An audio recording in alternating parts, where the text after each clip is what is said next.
मैं आज 24 लाख स्टूडेंट से बात करना चाहता हूं जिनको नीट पेपर लीक से नुकसान हुआ। सड़क से संसद तक हम आपके साथ खड़े हैं। 24 लाख स्टूडेंट से मैं कहना चाहता हूं, आप अकेले नहीं हो। पिछले 7 साल में 70 बार पेपर लीक हुआ है और 2 करोड़ युवाओं को पेपर लीक से नुकसान हुआ है। एक साथ हम ये लड़ाई लड़ेंगे और ये लड़ाई जीतेंगे। मेन इशू जो है वो हमारा पेपर लीक है। Sir, it's not only about 24 lakh NEET students, it's about whole family. There was a digital leak also this time. हमारे सोशल मीडिया अकाउंट्स बैन किए जा रहे हैं, हमारी वीडियोस डिलीट की जा रही हैं। मेरा माम पूरे सर हम लोग नहीं हो पाता। और आपके हाथ में, अगर आप क्लैरिटी से खड़े हो गए और पीछे नहीं हटे, उन दोनों को आपकी बात माननी पड़ेगी।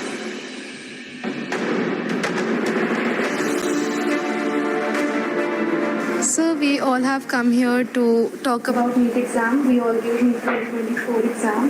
And most of us are 620 plus above who are sitting in this room. Last year 610 was the cutoff. बाकी cutoff 657 पहुंच गई है। 630 जो बेंचमार्क होता है एक रिस्पेक्टेबल स्कोर का, उसमें देखो कंपटीशन तो बढ़ता है। तो जो इन्फ्लेशन रेट है वो 40% से सीधा 400%। सर सिर्फ ये बोलना कि कंपटीशन बढ़ गया और पॉपुलेशन बढ़ गया, I don't think this justifies the statement. तो जितने भी सो कॉल्ड टॉपर्स थे 720, 715 एंड 718, 709, उनके जो एक्चुअल मार्क्स थे probably they are below even 640. How does that happen?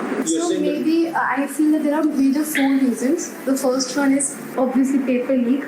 Second was that there was a digital leak also this time, like on Telegram channels, or majorly there were other platforms as well.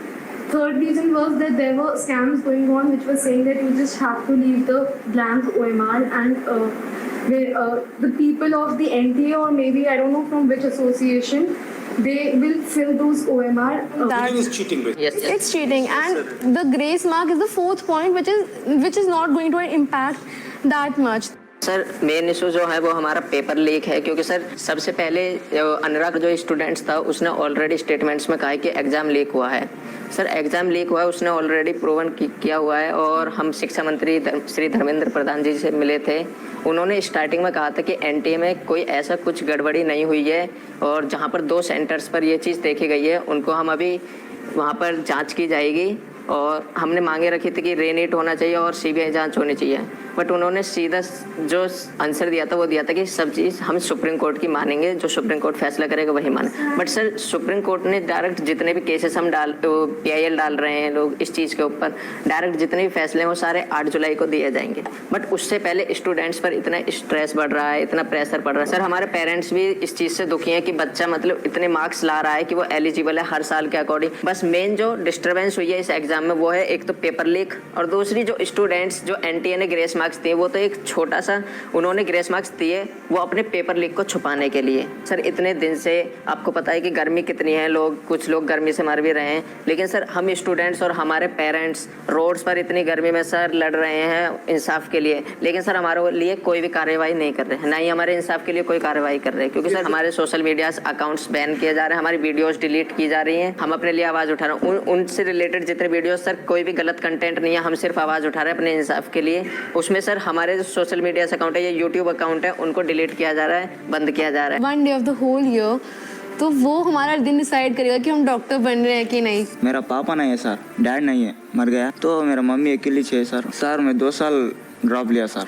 2 साल में मेरे को study नहीं हो पा रहा sir, अच्छा से घर में प्रॉब्लम, मनी का प्रॉब्लम, लॉन्ग टर्म में पैसा बजट नहीं हो पा रहा सर। ऐसा मैं सोच के मेरा माइंड भी अब ये भी लोड हो रहा सर, मेरा ब्रेन भी। मेरा मॉम पूरे सर हम लोग नहीं हो पाता, और एक बार नहीं हो पाता सर लॉन्ग टर्म लेना को, ऐसा सोच रहे। अभी रीनीट कराओ तो इजी होता सर। मतलब सर कंक्लूजन है कि रीनीट ही अब हो सकता है, रिवैल्यूएशन तो नहीं होगा। नहीं तो अगर हम आपके लिए 2-3 चीज़ें कर सकें, सरकार के पर प्रेशर डाल पाए, तो हमें किस चीज़ों पे बोलना चाहिए? सर सबसे पहले तो रीनीट जैसा conclusion रीनीट। Yes sir. Okay sir second NTA agency जो है वो एग्जाम्स ना ही कंडक्ट कराए, अगर वो नहीं करवा पा रहे हैं, एक्नॉलेज करें कि हम नहीं मैनेज कर पा रहे हैं। NTA as a concept is a failure. Yes yes sir NTA पे हमारा किसी का ट्रस्ट नहीं है, एनटीए पे इस टाइम। फर्स्ट पॉइंट री एग्जाम, सेकंड पॉइंट एनटीए ना कराएं, थर्ड पॉइंट एजुकेशन सिस्टम पे फोकस करें और काउंसलिंग सर से 4 पॉइंट ये कि जो बेसिकली जो ब्लाइंड स्पॉट्स हैं जैसे कि टेलीग्राम पर पेपर लीक होना, ऑनलाइन पेपर लीक होना, इसके ऊपर भी एक इंक्वायरी होनी चाहिए। Sir, it's not only about 24 lakh NEET students, it's about whole family. फिर सर जो बोर्ड्स का प्रेशर, फिर नीट में परफॉर्म करने का प्रेशर, तो सर बहुत सारे लोग तो मेडिकल ही नहीं लेंगे इस चक्कर में कि सर ऐसे क्वालिटी डॉक्टर्स बनेंगे जिनकी क्वालिटी कुछ नहीं है, जो ऐसे ग्रेसिंग मार्किंग करके अंदर गए हैं, जब वो डॉक्टर्स बनेंगे तो can you imagine the condition of the people of India? आपको क्या लगेगा, आप अगर वो ऑपरेशन करवाने जाएगा क्या वो वापस लौट के आ पाएगा? हमारे पास इतने सारे केसेस होते हैं, मतलब हमारे मतलब नोन में कि भाई किसी को और का पेशेंट उसका स्टेंडन है, उसका इंटेस्टाइन निकलवा दिया, उसका किडनी निकलवा दिया।